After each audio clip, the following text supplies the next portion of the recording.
the modeling happens at two levels. One level is how are we relating to our kids in these moments of challenges, right? So if I tell my kids, if I know that flexibility, I want kids who are really flexible, who can deal with a lot of things, who are resilient. But when something happens at home that doesn't go the way that I like, I am not at all flexible. And I insist that they do things my way. What am I telling them?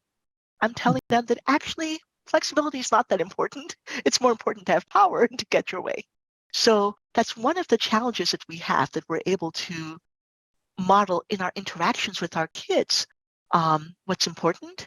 But the other one is also like how we're moving through the world, because our kids are always watching us. I know it's like completely, an old saying that's almost like said to death, but kids look much more at what we do and not at what we say. And I know that I say all the time to my kids, like, you need to do self-care. It's so important. It's a really important thing. It's the most important thing. It's what's going to help you live long and thrive.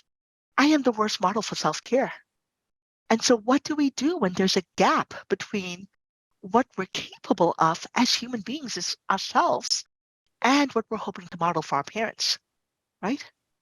And for a lot of us, that gap exists and we don't know what to do with it. When I think about my challenges with self-care, and let me tell you, they're huge still, even though I really value self-care, they are huge. When I think about that, I know that I will never model to my children the kind of self-care that I truly believe is important, the kind that I work with my clients on, right? So one of the things that I do is I mourn. I'm very transparent about when I'm doing something that's not attending to self-care, and I'm transparent about the cost, right?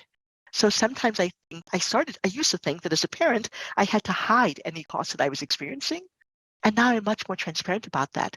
It's like, here's why I'm doing this thing, like I'm staying up all night working on something. Why am I choosing to do that and not getting rest, even though I tell them that bedtime is more important than homework, right?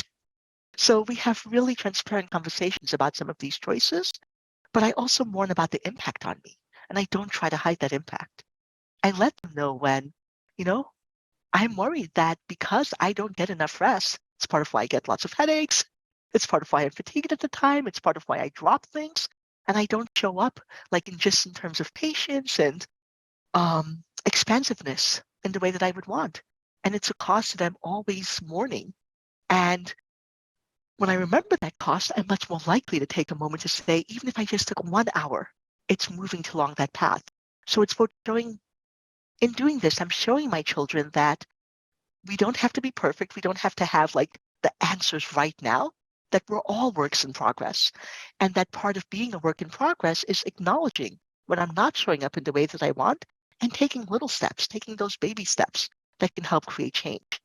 But there's something about using ourselves as real living examples and not setting this perfection model that is really important in both reinforcing what we think is important and helping them make sense of why there's a gap between what we're saying and what we're doing.